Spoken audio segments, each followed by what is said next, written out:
Good morning students. Last class में हमने natural vegetation, उनके टाइप्स और जितने भी टाइप्स बताए थे उनके बारे में थोड़ा सा ओवरव्यू देख लिया था, डिस्कस कर लिया था। And today we will discuss two particular type of vegetations. First is tropical evergreen forest and second हम डिस्कस करेंगे ट्रॉपिकल डेसिडुअस फॉरेस्ट। अब ट्रॉपिकल एवरग्रीन फॉरेस्ट, जैसा कि नाम से ही पता चल रहा है, हमने लास्ट क्लास में ही बात की थी कि this type of forest are evergreen, they stay green whole year because of heavy rainfall या ample amount of water and sunshine. ठीक है, तो इसमें तीन चीज़ें हमें पढ़नी है, तीन चार चीज़ें बेसिकली। सबसे पहले तो हमें पढ़ना है इसमें क्लाइमेटिक कंडीशन। क्लाइमेटिक कंडीशन के जो क्वेश्चन हैं वो 2 मार्क्स में आते हैं। दूसरा हमें पढ़ना है यहाँ पर कैरेक्टरिस्टिक्स, ये भी आपके 2 या 3 मार्क्स में आ सकता है। उसके अलावा स्पीसीज, ये भी आपका 2 मार्क्स में आ जाता है लगभग। And distribution. अब डिस्ट्रीब्यूशन में 2 तरह के क्वेश्चन आते हैं। कौन कौन से? Map and simple written question. ठीक है, अब मैप में क्या पूछ लेता है कि भाई जहाँ पे एक पर्टिकुलर टाइप ऑफ वेजिटेशन मिलती है उस स्टेट को आप शेड कर दीजिए, नेम कर दीजिए। एंड क्वेश्चन में पूछ लेता है कि बता दीजिए ट्रॉपिकल एवरग्रीन फॉरेस्ट किन किन स्टेट्स में मिलता है। Any 2 states where we can found tropical evergreen forest. ठीक है, तो इन हेडिंग्स के अंडर में हम बात करेंगे इस पूरी क्लास में। तो आज हम 2 पढ़ने वाले हैं, 2 टाइप्स ऑफ वेजिटेशन। पहला है एवरग्रीन। एवरग्रीन की शुरुआत हम करेंगे क्लाइमेटिक कंडीशंस से। क्लाइमेटिक कंडीशन देख लीजिए क्या क्या होंगी। सबसे पहले हम इसमें लेंगे रेनफॉल। जैसे मैं आपको लिखवा रहा हूँ वैसे ही आपको आंसर में भी लिखना है। पहला हम लेंगे रेनफॉल, दूसरा हम लेंगे टेम्परेचर एंड थर्ड हम लेंगे ह्यूमिडिटी। ठीक है, जब कभी भी क्वेश्चन आएगा तो आप इन्हीं 3 हेडिंग्स को डालेंगे और जो भी इसका आंसर है वो लिखेंगे। अब ट्रॉपिकल एवरग्रीन फॉरेस्ट, क्योंकि ये एवरग्रीन रहता है, साल भर हरा भरा रहता है, दैट मीन्स यहाँ पर पानी अच्छा खासा बरसता है, यानी कि रेनफॉल अच्छी खासी होती है। यहाँ पे आप देख लीजिए 200 सेंटीमीटर से 250 सेंटीमीटर तक रेनफॉल यहाँ पर हो जाती है। दूसरा, पानी के साथ साथ धूप का होना भी ज़रूरी है, और धूप और पानी जब मिलते हैं तो गर्मी बढ़ती है क्योंकि इवेपोरेशन होता है। तो यहाँ पे टेम्परेचर जो है वो 25 डिग्री सेल्सियस से 27 डिग्री सेल्सियस तक एक्सीड कर सकता है। ह्यूमिडिटी यहाँ पर 77% होती है। तो ये हमारा आंसर हो गया जिसके आपको 3 मार्क्स मिल सकते हैं। ठीक है, तो रेनफॉल 200 से 250, टेम्परेचर 25 से 27 एंड ह्यूमिडिटी 77%। रफ कर देता हूँ इसको। नेक्स्ट टॉपिक आएगा हमारा कैरेक्टरिस्टिक। क्वेश्चन कैसे आते हैं? एनी 3 या any 2 characteristic of tropical evergreen forest. तो पहली कैरेक्टरिस्टिक आप क्या लिखेंगे?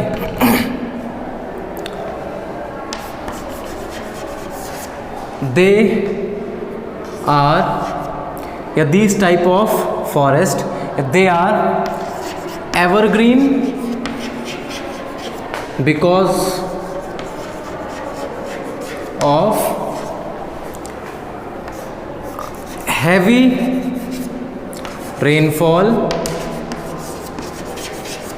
and ample amount of sunshine. क्योंकि यहाँ पर अच्छी खासी धूप हो जाती है, हैवी रेनफॉल होती है, इसीलिए यहाँ पर ये जो फॉरेस्ट है एवरग्रीन रहते हैं। ठीक है, तो पहली कैरेक्टरिस्टिक हो गई। दूसरा,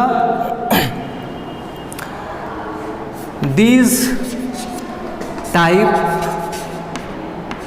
of forest have tall trees up to 60 metres.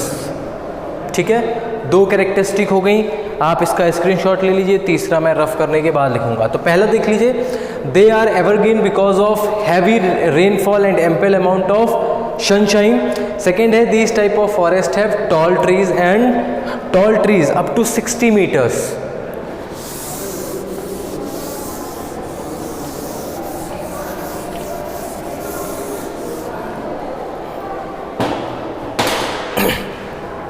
Third देख लीजिए,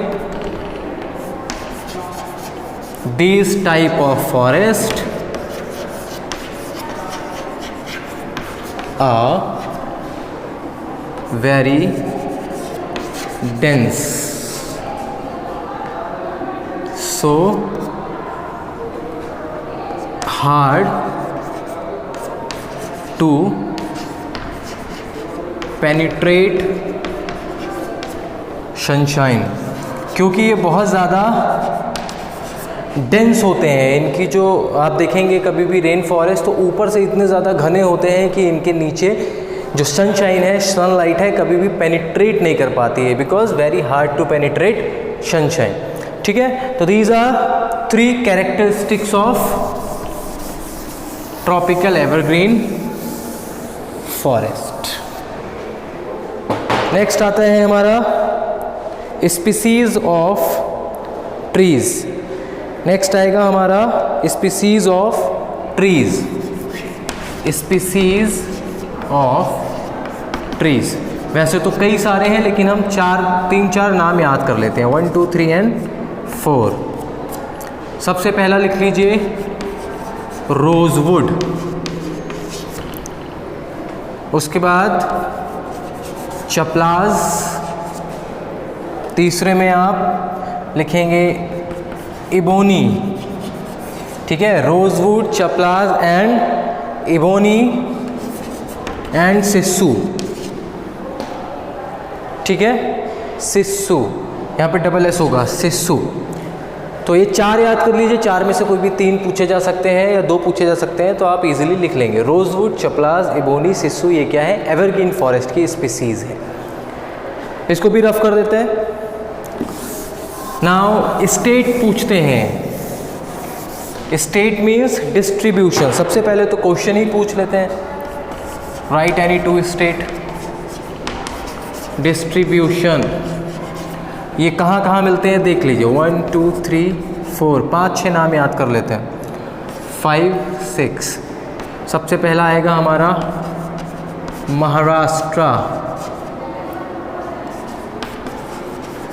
दूसरे में लिख लीजिए कर्नाटका, केरला,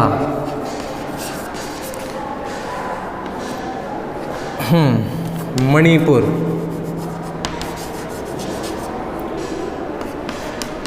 असम, मेघालय। ठीक है, ये कुछ स्टेट हैं। इनके अलावा भी कई स्टेट हैं, लेकिन ये कुछ स्टेट हैं जहाँ पर आपको ट्रॉपिकल एवरग्रीन फॉरेस्ट देखने को मिलते हैं। ठीक है, अब सेम चीज़ मैप में भी आ सकती है। पूछ लेंगे कि मैप में आप शो करके दिखाइए, तो अब मैं यहाँ पे एक छोटा सा स्केच मैप बना लेता हूँ।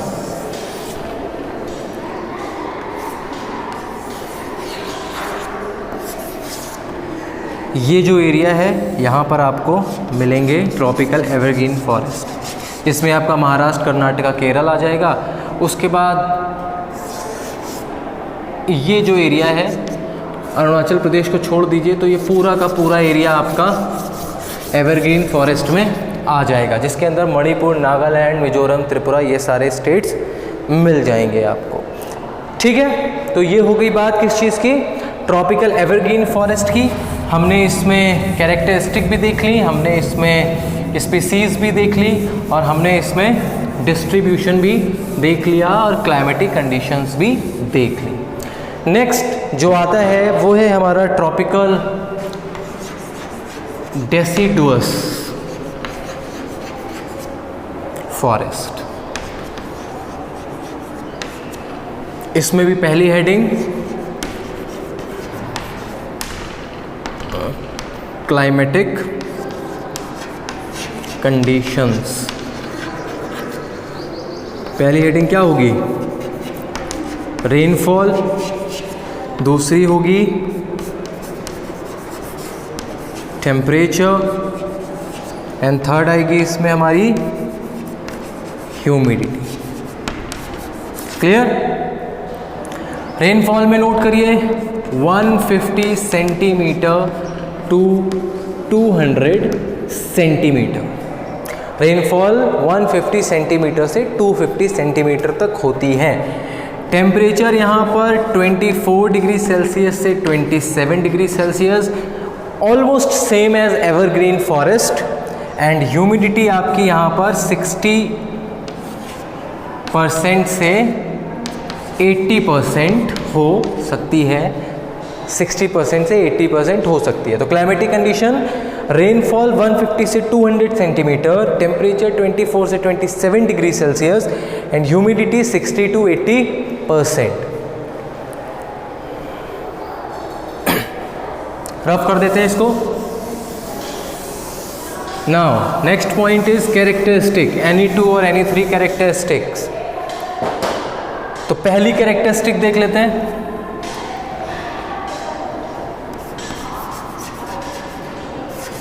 They shed their leaves for few weeks in a year। एक साल में कुछ हफ्तों के लिए ये अपने पेड़ की पत्तियां गिरा देते हैं। ठीक है। सेकेंड आएगा हमारा दे आर इकोनॉमिकली इम्पॉर्टेंट।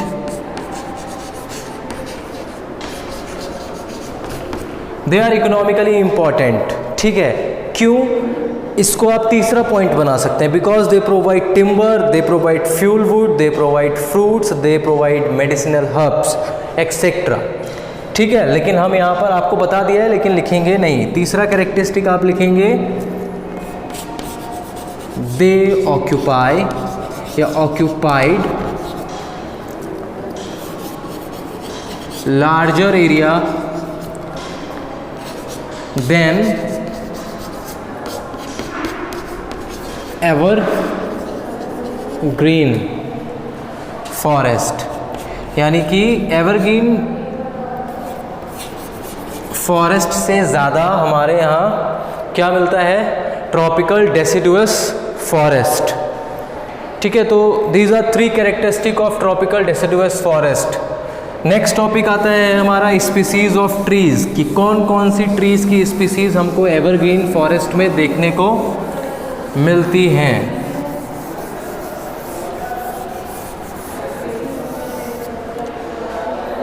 देख लेते हैं। पहला नंबर आएगा हमारा टीक, तेंदू, साल, शीशम एंड सैंडलवुड। वैसे इनके अलावा भी बहुत सारी स्पीसीज़ हैं, लेकिन हम ये 5 नाम याद रखेंगे क्योंकि एनी 3 एनी 2 पूछा जा सकता है, तो आप इसमें से कुछ भी लिख देंगे। कौन कौन सी? टीक, तेंदू, साल, शीशम एंड सैंडलवुड, ये स्पीसीज़ हमारी ट्रॉपिकल डेसिडुअस फॉरेस्ट में आएंगी। इसको रफ कर देते हैं। अभी यहाँ पर बात आती है डिस्ट्रीब्यूशन की। कौन कौन से स्टेट हैं? डिस्ट्रीब्यूशन कौन कौन से स्टेट हैं? यूपी, एमपी, बिहार, उड़ीसा, आंध्र प्रदेश, तेलंगाना, इतने याद रखिए आप, that's enough for you. UP, MP, Bihar वो सब नहीं याद होते हैं तो आप सोचो कि आप जहाँ रहते हो और उसके आसपास का इलाका, यूपी, एमपी, बिहार, ठीक है, ये 3 स्टेट, उसके अलावा उड़ीसा, आंध्र प्रदेश, तेलंगाना, इनके अलावा भी मिलते हैं, लेकिन मैं आपको एग्ज़ाम के पॉइंट ऑफ व्यू से बता रहा हूँ। इतनी स्पीसीज आप याद कर इतने स्टेट्स आप याद कर लीजिएगा, ठीक है। नाउ मैप की बात करें, मैप में ये कहाँ पर है देख लेते हैं एक बार, एक रफ मैप बना लेते हैं।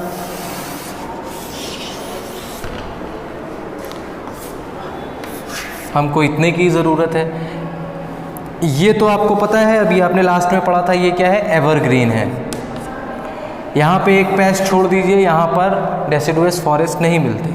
उसके अलावा आप यहाँ से लेकर यहाँ तक ये पूरा एरिया, ये पूरा एरिया, ये किस में आता है, ये सारा का सारा आएगा डेसिडुअस फॉरेस्ट में, ठीक है। तो मैप में आपको ये एरिया शेड करना पड़ेगा। समझ में आ गया? तो इस क्लास में हमने 2 चीज़ें पढ़ ली, ट्रॉपिकल एवरग्रीन फॉरेस्ट और ट्रॉपिकल डेसिडुअस फॉरेस्ट, उनके लिए क्लाइमेटिक कंडीशंस, उनकी कैरेक्टरिस्टिक, उसके अलावा उनका डिस्ट्रीब्यूशन और स्पीसीज ऑफ ट्रीज़। तो इस क्लास में इतना ही। नेक्स्ट जो बचे हुए टाइप्स ऑफ फॉरेस्ट हैं उनको हम नेक्स्ट वीडियो में कंटिन्यू करेंगे। Okay, thank you so much.